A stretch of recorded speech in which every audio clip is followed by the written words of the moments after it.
காலை உணவை பத்தி பேசும்போது எனக்கு ரொம்ப பிடிச்ச உணவு சவுத் இந்தியன் உணவு தான். அதுல எனக்கு தோசை மட்டும் கிடைச்சா வேற என்ன சொல்ல இருக்கு. அதுலயும் நிறைய புரோட்டீன் இருக்கிற தோசை இருந்தா அவ்வளவுதான், லைஃப் செட் ஆயிரும். கூடவே நம்ம ஒரு புளிப்பான தக்காளி சட்னியும் செய்ய போறோம். சோ முதல்ல காரமான புளிப்பான தக்காளி சட்னியை செய்ய ஆரம்பிக்கலாம். சட்னி செய்யறதுக்காக நான் ஒரு பேன்ல கிட்டத்தட்ட 1-2 டீஸ்பூன் எண்ணெயை எடுத்திருக்கேன். அதுல 1 டீஸ்பூன் சீரகம், இப்ப சீரகத்தோட 1 டேபிள் ஸ்பூன் உளுத்தம் பருப்பு, 1 டேபிள் ஸ்பூன் பச்சை கடலை பருப்பு, முழு சிவப்பு மிளகாயும் சேர்த்துக்கலாம். இப்ப இத எல்லாத்தையும் கலந்துட்டு லேசான இளஞ்சிவப்பு நிறம் வர வரைக்கும் இத நம்ம சமைச்சுக்கலாம். இப்ப உப்பு சேர்த்துக்கலாம். இப்ப பருப்பு லேசான இளஞ்சிவப்பு நிறமா வந்திருக்கு. இப்ப இந்த சமயத்துல ஒரு மீடியம் சைஸ் நறுக்கின வெங்காயம் எடுத்திருக்கேன். அப்புறம் ஒரு சின்ன துண்டு இஞ்சி, கூடவே 3 மீடியம் சைஸ் தக்காளியும் சேர்க்கிறேன்.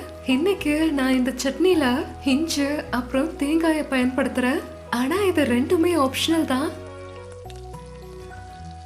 இப்ப நான் இதை மூடி வச்சுட்டு வெங்காயம் தக்காளி இஞ்சின்னு எல்லாம் ரொம்ப மென்மையா மாறுற வரைக்கும் அதிகமான தீயில வச்சு 5 நிமிஷத்துக்கு சமைச்சுக்கிறேன். இப்ப இந்த தக்காளி வெங்காயம் அப்புறம் இஞ்சி எல்லாமே நல்லா வெந்திருக்கு. இப்ப இந்த சமயத்துல நான் இதுல ஒரு 3 டேபிள் ஸ்பூனுக்கு இந்த தேங்காயை சேர்த்துக்கிறேன். இது ஃப்ரெஷ்ஷான தேங்காய் தான். அப்புறம் இது டோட்டலா ஆப்ஷனல். இப்ப நான் அடுப்பை அணைச்சிட்டேன். இந்த கலவைய ஆற விட்டுறலாம், அதுக்கப்புறமா அரைப்போம்.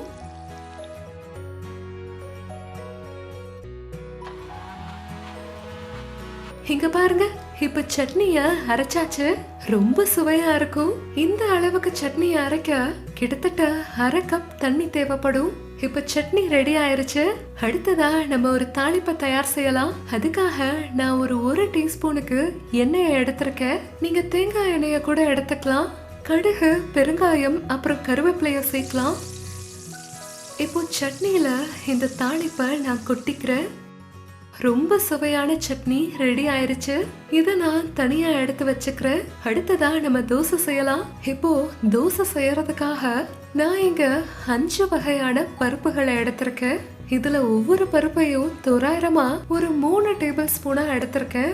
இது துவரம் பருப்பு, பச்சை உளுந்த பருப்பு, பச்சை கடலை பருப்பு, உளுத்தம் பருப்பு அப்புறம் மஞ்சள் பருப்பு. இது எல்லாத்தையும் சேர்த்துமே கிட்டத்தட்ட 1 கப்பை விட கொஞ்சம் அதிகமா இருக்கும். இப்ப இங்க நான் ஒரு 1/4 கப்புக்கு அரிசிய எடுத்திருக்கேன். இந்த தோசையில நான் அரிசியோட அளவை கொஞ்சம் குறைவா தான் எடுத்திருக்கேன்.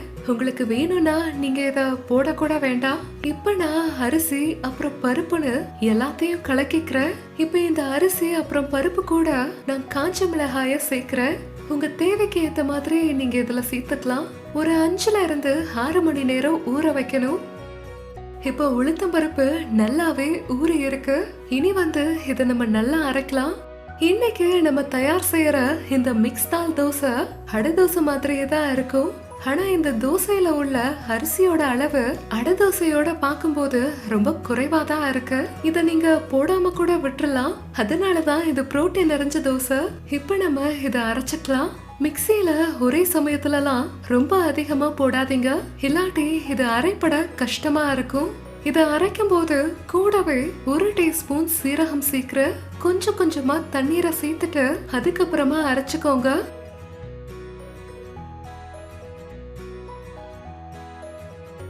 தோசை மாவு இப்ப ரெடியா இருக்கு. உங்களுக்கு தெரியுதா, நான் இதை ரொம்ப தண்ணியாலாம் அரைக்கல. நான் சில கொத்தமல்லிய சேர்க்கிறேன். இதுக்கு பதிலா நீங்க கீரைய கூட சேர்த்துக்கலாம். கடைசியா நான் உப்பு சேர்த்துக்கிறேன். இது சாதாரண தோசை மாதிரி புளிக்க விடலாம் வேண்டியதில்ல. இத அரைச்ச உடனே நம்ம இதுல இருந்து தோசை செய்யலாம். இப்ப புரோட்டீன் நிறைஞ்ச தோசையை செய்யலாம்.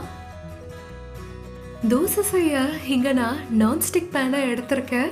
இதுல கொஞ்சமா எண்ணெய போட்டுட்டு அப்புறம் ஒரு டிஷ்யூவை வச்சு தொடச்சுக்கலாம்.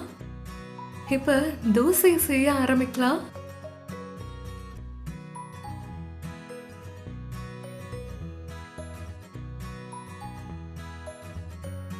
இப்ப தோசைய சுத்தி கொஞ்சமா நான் எண்ணெயை ஊத்திக்கிறேன். இந்த தோசைய நீங்க நெய் இல்லாட்டி வெண்ணெயில கூட செய்யலாம். இப்ப தோசைய திருப்பி போட்டுட்டு சமைச்சுக்கலாம்.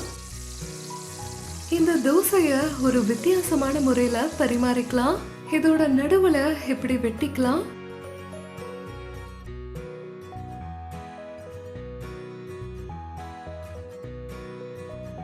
அடுத்ததா நம்ம இத திருப்பிட்டு இதை இப்படி வட்டமா செஞ்சுக்கலாம்.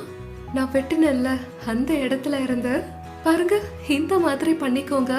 இதோ இந்த மாதிரி நம்ம தோசையை பரிமாறிக்கலாம். ரொம்ப சூடான தோசை ரெடி ஆயிருச்சு. அப்புறம் சுவையான சட்னியும் கூட.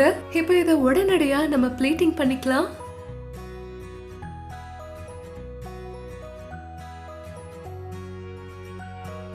தயாராயிருச்சு அதிக புரோட்டீன் நிறைஞ்ச பருப்பு கலவை தோசை கூட புளிப்பு காரமான தக்காளி சட்னி.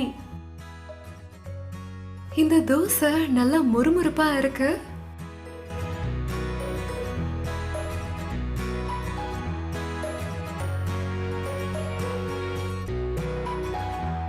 இது முறுமுறுப்பானது. So good. தோசையை 365 நாளும் நான் சாப்பிடுவேன்.